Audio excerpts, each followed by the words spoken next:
Now, there is a gift that you never get for a woman. You never get her anything for the house. A vacuum cleaner. Iron. Let us know if you got a bad gift. We want to see photos too. So if someone got you a nose hair trimmer, send in a picture. I'm not sure if we really want to see that, but no, that kind of thing today at 9.com.au. Now, in just over 40 minutes, we're going to join cricket wags Lara Bingle and Rihanna Ponting. They're at the Boxing Day sales in Melbourne, and I bet they were in the scrum for shoes. 115,000 pairs of women's shoes on sale. I'd say that? there's probably about 2 pairs left.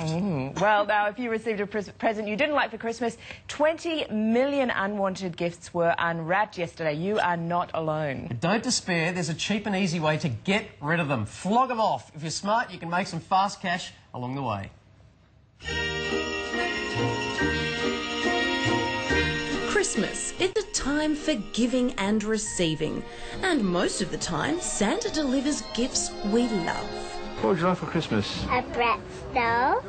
But occasionally the man in the suit, or rather a dear aunt or uncle, will give you something a little bit special.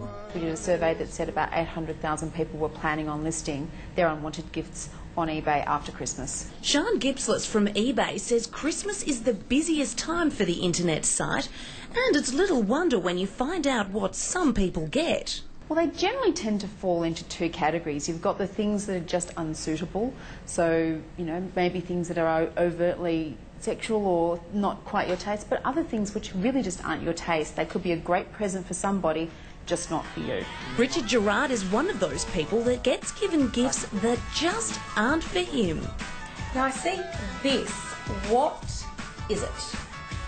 That was my first question. It's not big enough for an egg.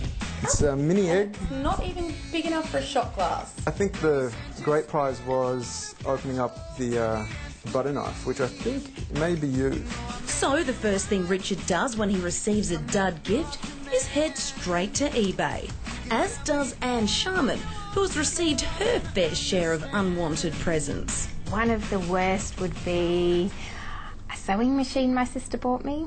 I don't sew at all. I have no intentions of sewing.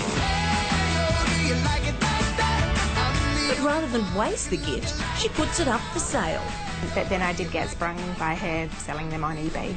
Wendy Bartram is a mother of 5, so her kids receive loads of gifts each year. Some the family simply don't need or want. Oftentimes I don't know the value because they're obviously a gift to me, and I don't value them highly, but the prices I get sometimes on eBay for things I've recycled are astounding, and I can put that towards something that I really will appreciate. Now with 5 children, I'm sure you've got a lot of DVDs. Are these unwanted? Unfortunately, they're duplicates.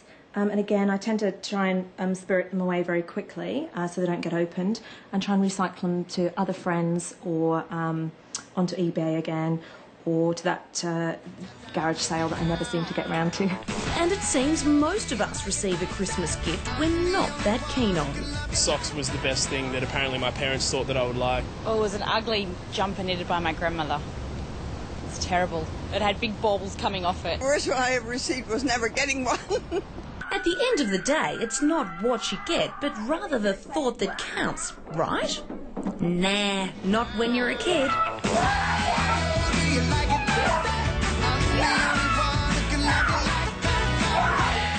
Wow!